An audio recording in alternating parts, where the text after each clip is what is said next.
అమ్మాయిల సావసం కూడా ఉంది. అంత కరెక్ట్ కాదు. డాక్టర్ కర్ణ మీ నాన్నని చెప్పండి. పెళ్ళి అయ్యి నెల కాలేదు, చూడు అన్నా ఎలా ఉందో. అయ్యో పాపం అనిపిస్తుంది చూస్తుంటే. పాపం అనుకుని మనం ఊరుకుంటే మనల్ని పాము చుట్టుకుంటుంది. కరెక్ట్. మనసుకు ఏది అనిపిస్తుందో వెళ్ళి మాటల్లో పెట్టుపో. చిత్తమన్నా, భాతృవాక్య పరిపాలకుణ్ణి నేను.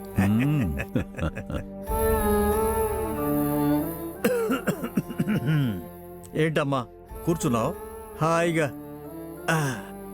ఇల్లు క్లీన్ చేస్తుంటే కొన్ని అక్కర్లేని వస్తువులు కనిపించాయి. అవి మాకు అక్కర్లేనివి, నీకు అవసరం కావచ్చేమో, అందుకే వీటిని తీసుకొచ్చాను. తీసుకో. నాకు అవసరం కావచ్చా? ఏంటది? తెరిచి చూడు, తెలుస్తుంది.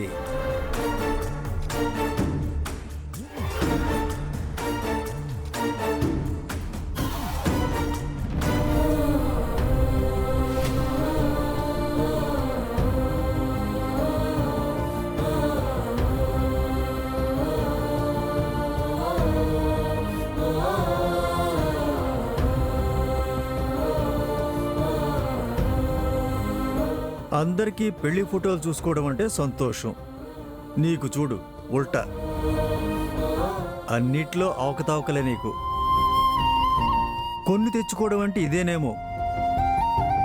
ఆ ఫోటోగ్రాఫర్కి డబ్బులు దక్కాయి, నీకు హమారా పాత గుర్తులు, హమారా పాత గుర్తులు అంతే.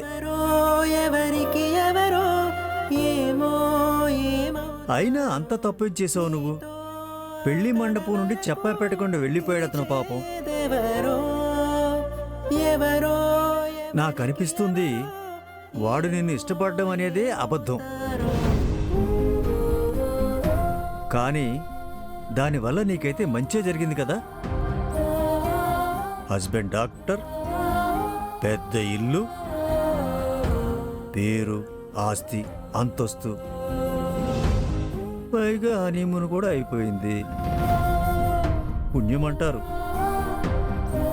ప్రేమించేదొకడిని, పెళ్లి చేసుకునేది ఇంకొకడిని. అంతా డబ్బు మీదే ఉందిలే. కళ్ళు నింపుకో, కన్నీళ్లతో కాదు, ఫోటోని కళ్ళల్లో నింపుకో.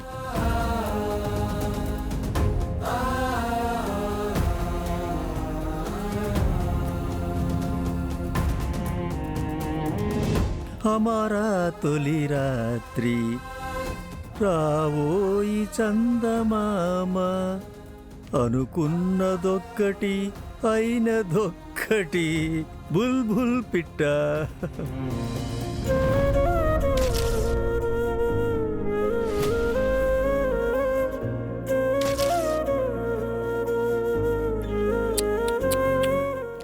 నా బ్రతుకు, ఆశలు, కలలు అన్ని నాశనం చేశావు నువ్వు.